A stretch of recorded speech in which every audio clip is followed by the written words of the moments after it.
In this next module, we will be covering drying.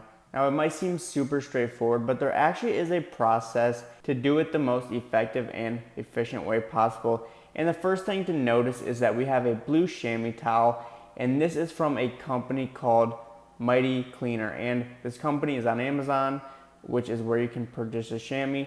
It's a great chamois, it holds up, it holds a lot of water, and it's safe to use on gel coat and paint. You'll notice that the very first thing we're drying is the blue gel coat. So when you're finished washing, analyze the boat, any colored gel coat gets dried first. So your blacks, your reds, your blues, these are highly prone to water spotting because these colors absorb heat fast. So we have to make sure any colored gel coat for sure gets dried first.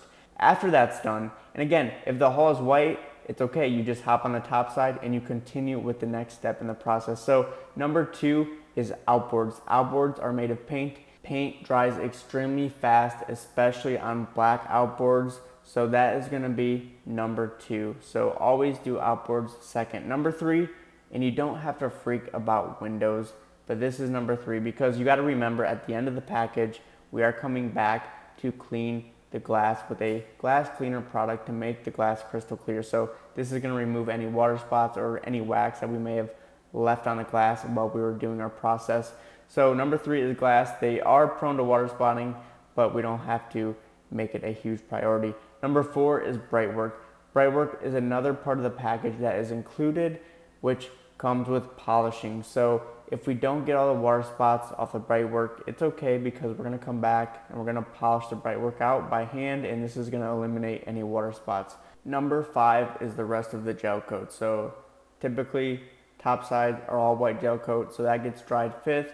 We're not seeing a lot of absorption. White gel coat doesn't show a lot in terms of water spotting, so that is 5th on the list.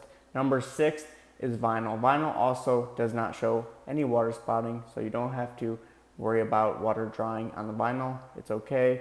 So that gets dried 6th. Number 7 is actually going to be marine decking, sea decking, non-skid, anything that you're standing on and you're walking on, and any countertop. So this is going to complete the entire boat from start to finish. Step 1 to 7. Let's discuss it one more time. Number 1, colored gel coat. Number 2, paint, so any outboards.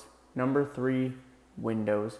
Number 4, bright work. Now, by the rare chance that you actually took bright work out of the package deal to work with a budget, in that case, you would just move bright work ahead on the priority list to number 1 or number 2 to reduce as many water spots as possible, since you won't actually be polishing it.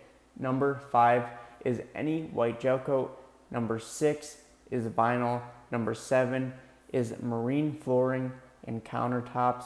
One thing I've noticed watching other detailers is they tend to rush the drying process and they don't dry the boat completely.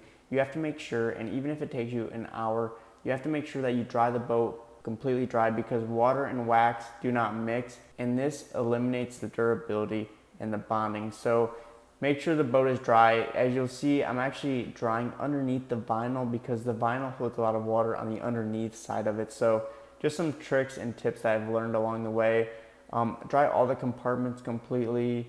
A lot of spots that tend to build up again are underneath vinyl, in compartments, in hatches, in any corners, or in any spots where the water flows to the draining system.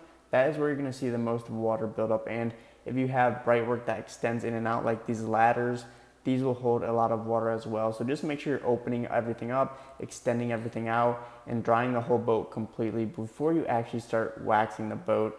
The only thing I didn't show is me drying the marine decking. So I actually don't use the hand chamois for that. Everything else I do use the hand chamois for.